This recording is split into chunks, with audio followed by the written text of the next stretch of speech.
All right, welcome to the round of the 12. So for PeaceBridge 2024, we did a cut to the top 12. We had 34 players breaking the record, and we wanted to give a few extra people a shot at the glory. So this round is not going to count for Player of the Year points, but it is the first round of elimination in the tournament. With me a lot of the time, and I'm always happy to have him, is Phil the King Keffer. Phil, what do we got in store for us here in this first round of elimination? Hi Joe. Thanks for having me. And on the left, we've got Chris Vizina.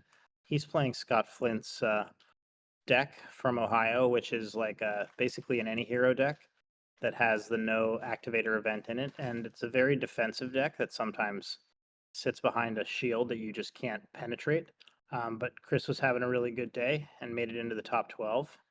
And on the right, we have Pat O'Neill, and he is playing what appears to be the deck that won the Boston tournament and the OKC tournament, which and that brainchild belongs to Josh Alexander, who's not with us at this event, but I think was helping commentate on one of the streams possibly. Yeah, this was a creative idea for him to play Fairchild, which has a 3 intellect special card that allows him to play a teammate special follow up. So when he draws the thing 10, instead of having to place it and it be a dead card like you would typically deal with your reserve, Fairchild can actually play it. Or say, for example, if Heroes for Hire is KO'd, then Fairchild could play one of the Heroes cards out of her hand. So one thing that's interesting, I don't remember if Josh playing Team Overpower, or I thought Josh was playing a different home base to be able to place that thing 10 to it where it can still, if it's placed to the home base, it can still be followed up from being placed with the 3. That's true. I'm not sure if he was doing that. I know that Tyler was doing that with Grunge during this tournament. But I'm not sure which one he placed. I wouldn't be surprised if he wanted the Team Overpower to place the post because he is using a lockout strategy, but he also might have been using a different home base, but he wouldn't have the points to play like an armory or anything. Anything good, yeah. So sorry to jump in here, guys. There was a Chris placed out. Pat still had 2 cards in his hand. Chris just went 1. Pat didn't dare to go 3. Wasn't sure if he's going to be able to pull it off. So he only went 2, and he did win it. Chris immediately ran, but unfortunately, Pat just duped on 3 of his power cards. So that's going to hurt Pat significantly, and he was already at a little bit of a placing disadvantage for the fact that Chris had placed out everything in his hand. So even though he won the initial battle, he's going to be definitely behind the 8 ball on the war. But he does get a JW out, and he has that 8. That's a really tough combination for Chris's deck to deal with. You'll also Chris, see that Fairchild has 2 teamworks placed on them, and that's because Fairchild has an inherited ability that allows her to place for multiple sure, teamwork and there. that's an unbelievably powerful inherent. So Chris has 1 teamwork placed, and Pat was able to put down the confusion. Confusion is such a powerful card when it stops a teamwork, but can also be a fringe card where sometimes it's frustrating if that's one of the premier pieces of defense on your team. But Josh and clearly Pat have been able to make this work. Pat was 5-2 in the Swiss going into this round. So Chris Yep. goes 4. Or no, 5. Chris goes 5. Pat draws Wow. 2 and gets 2 more dupes. Unbelievably bad variance there. Discarding 5 of the total drawn cards this hand. Yeah, that's really rough. I mean, it's almost insurmountable, but at least Pat won the first hand, so now So I think we can't see Chris's actual piles. We can only see what he's betting, but he went 1 last time, so this would put him at 5-1-1. But Pat's gonna at least make him fight it here. So he's firing off that teamwork. He knows that if Chris tries to fire back with the teamwork, that he's going to be able to slow him down with the confusion, and he's got 2 more teamworks there. So he's opting for just straight pressure. Chris actually lets the first 2 hit. Oh my God, he can't defend. He actually can't defend any of those. So even though it looks like he had the advantage, Pat takes out the Inhumans with the first volley. that's unbelievable. Wow. Yeah. Now, even though he's gone a lot, I think if I'm Pat, I'm just looking to get out of this hand as fast as possible. Just go into the next round and let him start duping on all those inhuman cards. You know he's running. He's got the 4 there, so you know he's running at least the other 5 cards for him. The 8, the 9, the pin. Probably he's got 6 more cards in there because he's probably got 3 of the defensive cards.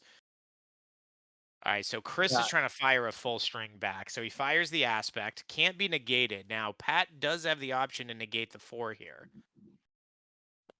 Which he does do, Joe. And yeah, I would also say that I probably, if I were Pat being down so many cards, I likely would have just given him the venture, but I guess he took his shot with the teamwork and it really paid off. Yeah, that It's is hard. that is a tough thing. Literally, the first action Pat takes, he's able to string 3 hits together and knock out 25% of his team. Now, this is where I think I don't know if I agree with this. Pat's only got 2 cards in his hand. He's done his damage, and I know he doesn't want to lose that venture, but he can't get the 3 through on anybody. But I think he's like a shark. He sees the blood in the water, but Chris has got 5 cards in hand. Pat discarded 5 and is still probably going to be able to get out of this hand. I just don't know if I'd be sticking around at this point. It was interesting to see Pat throw the first part of the JW at spawn and the second part at Scarlet Witch because once he throws the 8 strength at Scarlet Witch, because Scarlet Witch only has a 7 max stat, there's no way for Scarlet Witch to block that 8. No way whatsoever without like the Armory or one of those cards or the Spartan. Yeah, that's so the JW, for those who don't know, it is a 3 fighting and it allows you to make a follow up with a power card attack. You can't combine it with a universe or anything, but that attack can't be blocked by a universe. There are definitely ways you can build certain home bases like Dracula's Armory to deal with it.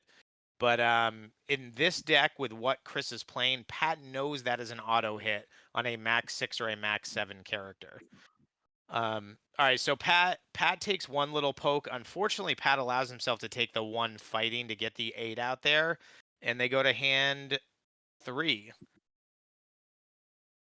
Oh, now it's gone the other way. So Chris has one inhuman special. He dupes on a negate and he dupes on a 9 or less avoid.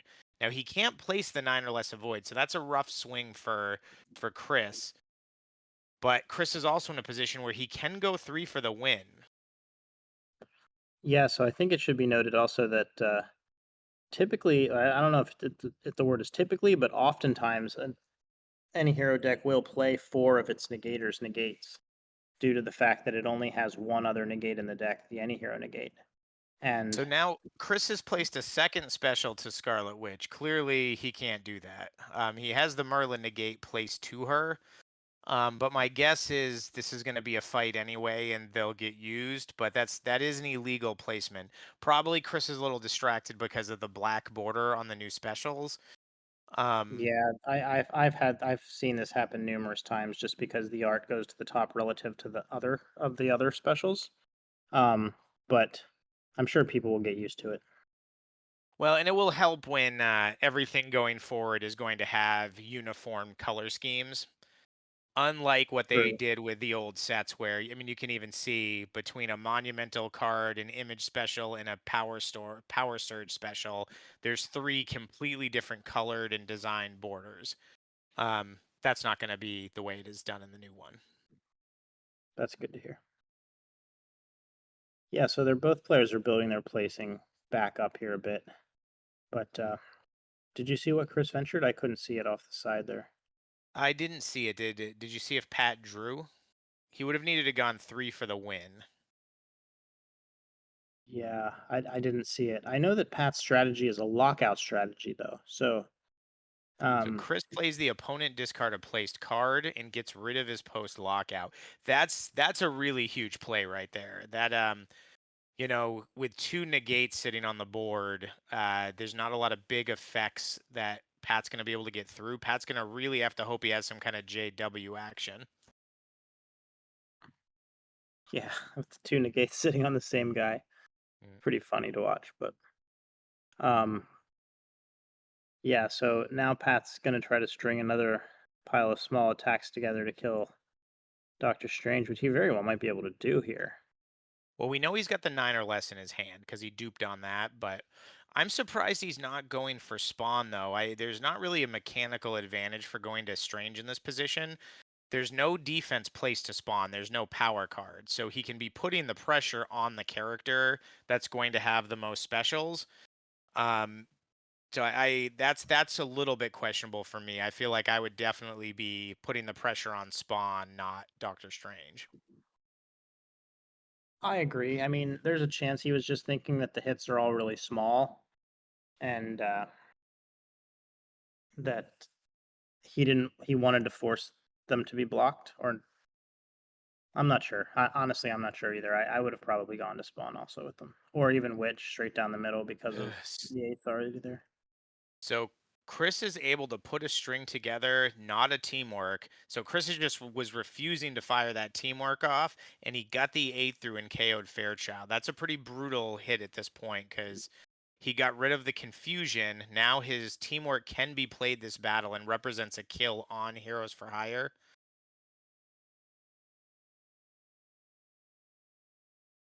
Yeah. Okay. So Pat's now going for spawn. This is another one where I kind of, well, he can do the one follow up on. I'd be doing that on Witch and just making him use the 4. Oh, I'm sorry, I'm confused. I thought Doctor Strange was already dead. Chris is flipping his guys a little haphazardly. All right, so now Strange is dead. So he's going to fire the teamwork. Pat's only got one card in hand, so I better be able to block one of those hits. Yeah, that's a big loss right there for Pat. Oh, yeah, whoa. Wow. I think Wow. that was just a misplay. So it was for the game. Oh, Okay. it was for the game, yeah. So it didn't matter if he threw the 11, he was just gonna negate it. So that Oh, makes a maybe it little more wasn't. sense I'm sorry. why he that makes more sense why he was going for Doctor Strange. Maybe thinking I'll let you get a couple of low hits in, and then maybe he was No, gonna Joe, I'm find a sorry. I was wrong there. They shook hands, so I oh, thought the game was over, but now they're oh, tucking hits. So I guess it is still going. oh, interesting. Sorry, yeah, I that threw know. me off too. Well, I've gotta say then I think, I'll be honest, I think it was a mistake for Pat to stay one more turn. It just wasn't important for him to get rid of Doctor Strange, and losing Heroes for Hire there was just devastating. It's probably one of those situations where you go into it thinking you're going to have the post, So and we have then an event. We have an event on Pat's side, sorry, Joe. Um, that event basically turns one of your characters off for the round, and that character cannot be attack or play any cards. So because of that, that makes it easier for Pat to lock out one of his characters, in this case just Thing, which would completely lock out his team from being attacked. So I don't know if he has any of those cards yet. Maybe he has a Beast Acrobatics in his hand, but with both players now only having one character, there won't be any like universe card strings. So it would be a and with full lockout. Chris carrying 2 negates into this battle. See, that's the other thing that's a little bit of a bummer here, is that he's not noticing that he has both those specials placed, because last hand it didn't matter as much. It was the same hand he drew it, but that's an unbelievably huge advantage now. Yeah, I guess we'll see how this plays out. I don't know what's going on, but like I said, Chris was having a good time. So oh, There he he got goes. Okay, he realized it. He discarded it. That's good. I think he has another one in his hand. But truthfully, it should just be discarded, right? Is that right, Joe? Yeah, the placed one just needs to go. It should have been in his hand last battle and been discarded. Yeah. So, Joe, if you place a card to a character that can't use that card, theoretically that card just stays there and can't be used. Is that the rule? Yeah, it's what card are you referring to? Like say he put a Scarlet Witch special on spawn or something on accident. I think the ruling would still be that it gets discarded. It shouldn't be on the board because it's an advantage. It is an advantage to the player. If I was to then power leech you, you could you could, accidentally place a spawn 4 multi as a hedge against a power leech. So I think the call would be that Gotcha. it's discarded and there'd be a warning issued if something like that. If you get multiple warnings with an event now, there's escalating penalties for that. So Okay. so he does get the acrobatics out. Um, Chris isn't in a great spot here. He's got the negate, so he can negate the acrobatics, but he's sitting on a discard a place card in a 7. He's probably he's gonna get rid of an inconsequential card. That really hurt Pat to pick thing, but he wanted to throw the 8, hoping he'd get it through on Scarlet Witch. And unfortunately, he ran up against the Guardian, the Any Hero Avoid. Not a bad strategy to try to guarantee venture, but he gave up a 6 and a 7 to do it. I don't think I would have made that call. Yeah, that is a tough decision, but I don't really blame him. I mean, if you only need to get one hit through and you have an acrobatics, it looks like it's like a Well, total he knew lockout. sure, but he also knew that the The acrobatics could be negated because he's gonna have the negate.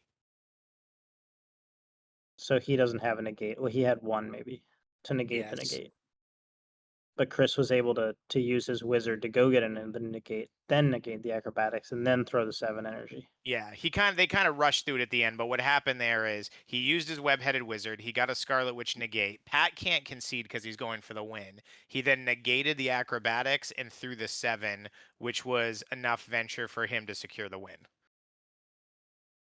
Wow. All right, Yeah, that was pretty quick game, but yeah, I think that's Pat played some amazing overpower all day, and I think I think he just I think he just got a little again. He knocked out that Inhumans with that first volley. I think at that point, you got to just switch gears and say, okay, like I'm playing an attrition game at this point. Like I'm gonna run, make sure that I have the defense that I need, and just let him keep duping out. Just leaning on him. Tried to go really hard and secure a second KO, and ended up losing two of his guys in the process. And yeah, that's the interesting thing. That's what we're here to learn. Sometimes you just overcommit, and that's the situation you find yourself in. yeah, I'll also say, like, great job to Pat for making top 8 and running the Fairchild deck. Um, Fairchild is becoming more and more popular, I think, after Josh played her, and I believe there were 3 Fairchild characters in this tournament, so, strength continues to be a strong way to Yeah, go, they've really so strengths really come back in the meta because for a long time, I'd say, back in like the late 20 teens, it was, there was always a few. John Lewis always had a very strong Serpent Society Heroes for Hire deck. He's won several tournaments with it. Scarlet or Fairchild's always been a favorite of Josh Alexander's, although I think this is the first I think Josh has won 2 tournaments, and I know the most recent one, this is the deck he used. But strength really was the focus of this event. I felt there was a huge meta shift from energy to strength because there was a while after John Lewis wasn't playing the deck that we went a few years and didn't see a single JW deck. And this tournament, I'd like to count, but there was quite a few people playing Heroes for Hire. I want to say at least 6 or 7 people.